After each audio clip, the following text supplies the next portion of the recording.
Dəyərli izləyicilər, Masallı İmtahan Mərkəzinin bugün 8-9 sinif keçirdiyi buraxılış imtahanının ilk mətni izah edirəm. Əsl çempion mətni. Mətnlə yəqin tanışdınız, birbaşa keçirik suallara. Mətnə aid olmayan fikirləri müəyyən edin. A variantı. Əllərin yarışında məsafə 1 kilometrdən az idi. Bəli, 400 metr olduğu üçün deməli 1 kilometrdən az idi. Bizdən yanlışı istəyir. İkinci suala baxırıq. B variantına baxırıq. Arıq idmançı məğlub olsa da qalib gəlmişdi. Düzdür. Çünki o finiş xəttinə çatmağına az qalmışdı ki, digər yarışmaçının yıxıldığını görüb ona kömək edib onu finiş xəttinə çatdırmışdır. Deməli B variantı da doğrudur. C variantı. Bu yarış Kivin ciddi marağına səbəb olmuşdur. Olmamışdır daha doğrusu. Elə ilk cümlədən də göründüyü kimi ki, qəzetlər və televiziyalar. Kiv də informasiya deməkdir. O qədər də maraq göstərməmişdir. Deməli, C variantı da burada doğru cavabdır. D-yə keçirik. Yarışma boyu baş verən yeganə qəribə hadisə idmançıların bir-birinə kömək etməsi oldu. Bu da var idi, amma digər cavabları da olduğu üçün yeganə hadisəsi deyildi axı. Çünki burada bir yerdə yazmışdı, tribunadakılar etiraf etməsələr də əllərin bu mübarizəsinə ürək ağrısı ilə baxırdılar. Bəlkə də elə bu ürək ağrısını azaltmaq üçün onları belə ürəkdən alqışlayırdılar. Deməli, bu yeganə hadisə olmadı. Çünki bəlkə də elə bu ürək ağrısını azaltmaq üçün onları belə ürəkdən alqışlayırdılar. Sonra digər bir məsələ də var ki, tamaşaçılar isə sadəcə olaraq alqışlayır, adi yarışlarda olduğu kimi idmançıları həvəsləndirmirdilər. Onsuz da idmançılar kifayət qədər çətin görürsən, adi yarışlarda olduğu kimi deyildi. Deməli, bu da yeganə deyildi. Yəni 3 dənə fərq oldu. Deməli, cavabımız burada D variantıdır. Yeganə deyil. Keçirik növbəti suala. İzahlardan hansı üzərində rəqəm yazılmış sözlərdən heç birinin mənasına uyğun gəlmir? Baxırıq. Deməli, üzərində rəqəm birinci tribunal sözdür. Tribunal tamaşaçıların, B variantına baxın, tamaşaçıların əyləşməsi və seyr etməsi üçün pilləli yer. Bu düzdür. İkincisinə baxırıq. İkinci rəqəm yazılan. Deməli, görək harada var. İkinci əzmlə sözüdür. Əzmlə də əzimlə daha doğrusu Y variantına baxın. Arzu ilə, istəklə, məqsədli. Bu da var. Sonra keçirik. Digər rəqəm olan 3-ə. Zolağında. Zolaq. Seyr etməsi üçün pillə. Zolaq yer kürəsinin əhalisi. Deməli, yoxdur zolaqlı barədə heç bir şey yoxdur. Zolağın izahı yoxdur. Çəlimsiz. Keçirik. Çəlimsiz. Çəlimsiz. Bədən C variantında. Bədəncə zəif olan sısqa. Sonra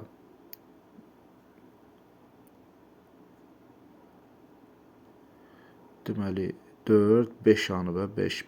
Bəşər də bəşər tarixi, yəni bəşər burada yer kürəsinin əhalisi anlamında verir. Bir də qaldı D variantının izahı, yəni bir şeyin bir enində olan dar, uzun parçası, elə bir cavabımız yoxdur deyə, burada deməli izahı yoxdur deyə, cavabımız D variantı. Keçirik növbəti suala. Mətnə əsasən hansı suala cavab tapmaq mümkündür deyir. Burada Olimpiyada neçə nəfər yarışçı iştirak edirdi. Uşaqların əksəriyyəti burada yazıb 8. 8 idmançı böyük bir əzmlə irəli atıldı. Əslində bu səhvdir. Çünki burada olimpiyadada, ümumi olimpiyada 8 nəfər deyildi. Sadəcə olaraq bu yarışda həmin bu əlil arabası yarışı olanda 8 idi.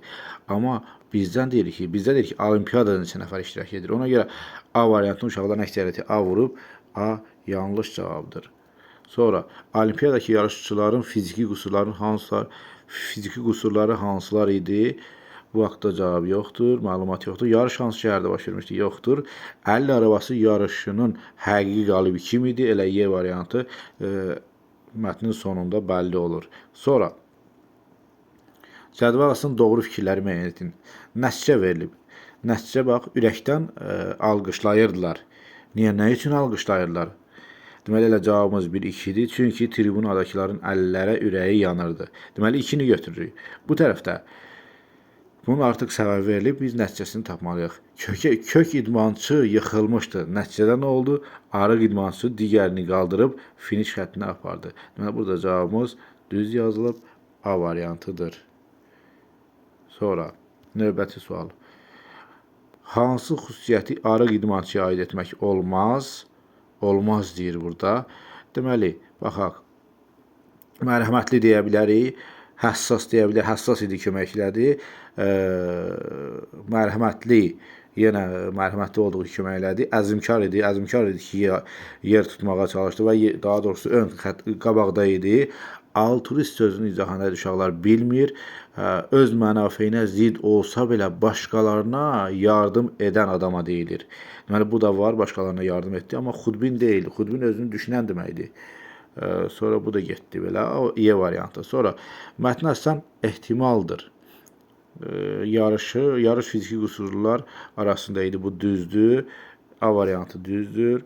Sonra B variantı. Yarışçılar arasında birlik möhkəm idi. Düzdür və kömək edibsə, deməli birlik möhkəm olub. Araba cüssəli yarışçının ağırlığından aşmışdı.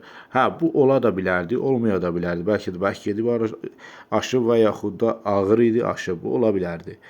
Deməli, qarşısına rəqəm yazılmış cümlələrdən hansıların tərkibində məcazi mənalı söz yoxdur. Gərək bir-biri axtaraq, mən baxmışam. Burada B variantıdır. Lazım olsa şərh bölməsində yazarsınız. Növbəti şərhdə yazacağım, sizə izah verəcəm. Sonra nöqtələrin yerinə hansı ifadə yazıla bilər?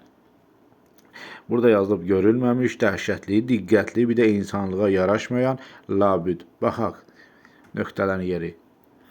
Deməli, deyir ki, ancaq idman tarixində bir hadisə baş verdi. Nə ola bilər bura? Görülməmiş bir hadisə baş verdi. Görülməmiş bir hadisə baş verdi. Elə cavabımız burada A variantıdır. Sonra keçirik növbəti suala. Tün qara hərflə verilmiş hissənin ifadə etdiyi mənanı yazın. Tün qara hərflərlə verilmiş hissə.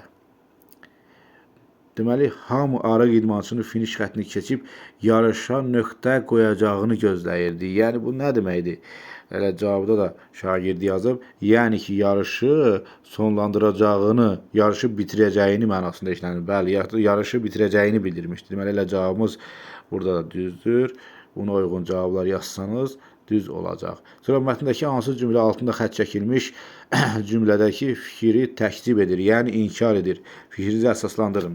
Bu da mətndəki sonuncu cümlədir.